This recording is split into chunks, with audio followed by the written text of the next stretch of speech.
Good morning. My name is Princess Malinao from BSBAFM1A, and for this video, we will be analyzing the primary source and the arguments presented in this lesson, the Thecavitymutiny. For those who don't know the background information of the Thecavitymutiny, the Thecavitymutiny, also known as the 1872 Cavite Mutiny, was a January 20, 1872 revolt of soldiers and workers in the Spanish colonial government's arsenal in the Cavite, Philippines. It was one of the first uprisings in the Philippines against the Spanish colonial rule. The abolition of the privilege of the workers of the Cavite arsenal, which included the non-payment of taxes and tributes and exempted from forced labor, sparked the revolt. The Filipinos saw this as an injustice and rose up in rebellion.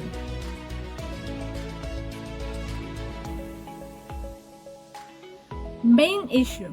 The main issue in the Cavite Mutiny was a rebellion of Filipino soldiers and workers in the Cavite arsenal against the Spanish government in January 1872. The mutiny was an attempt to overthrow the Spanish government, which resulted in the execution of Gomburza, 3 Filipino priests who were accused of being involved in the mutiny.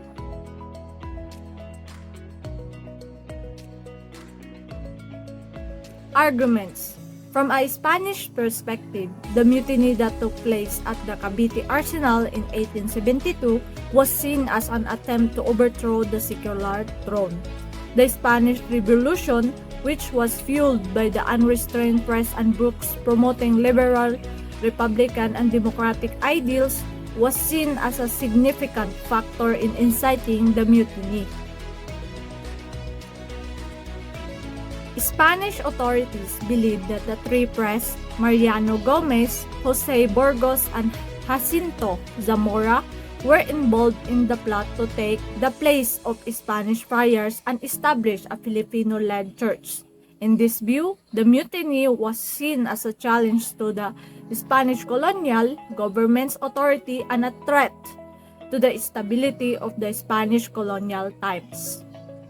In contrast, Filipino perspectives on the mutiny argued that it was a reaction to the social injustice caused by the abolition of privilege granted to the soldiers and workers at the Cavite Arsenal as a result of Governor General Rafael D. Izquierdo's policies. According to this perspective, the mutiny was a result of the soldiers and workers' frustrations at being deprived of their traditional privilege and their anger towards their Spanish superiors. In this view, the friars and Izquierdos used the mutiny as a pretext to report a plot to overthrow the government by the Filipino residents and clergy, in an attempt to disrespect and suppress the nationalist movement that was gaining momentum at the time.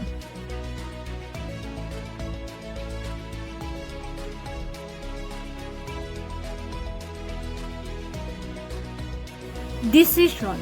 After examining the available evidence, I believe that the Filipino perspective on the Cavite Mutiny is more convincing than the Spanish perspective. The mutiny was likely a response to the social injustice caused by Gobernador General Izquierdo's policies, which abolished the privilege granted to soldiers and workers at the Cavite Arsenal. This view is supported by primary sources such as Vidal and Izquierdo's reports.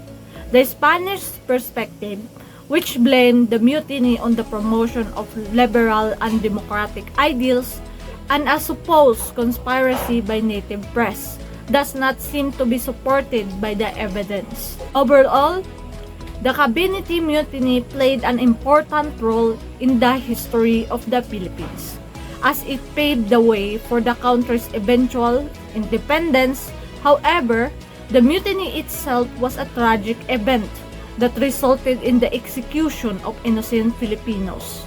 Understanding the root causes of the mutiny can help us to better understand the struggles and the sacrifices those who fought for the Philippine independence. To sum it up, the Thecavitymutiny Mutiny was a very important event that started the journey towards Philippine independence. Even though people have different opinions about why it happened, the evidence supports the idea that it was a reaction to the unfair treatment caused by the Gobernador General Escardo policies. By understanding what led to the community or the mutiny, we can better appreciate the hard work and sacrifice made by those who fought for the Philippine independence.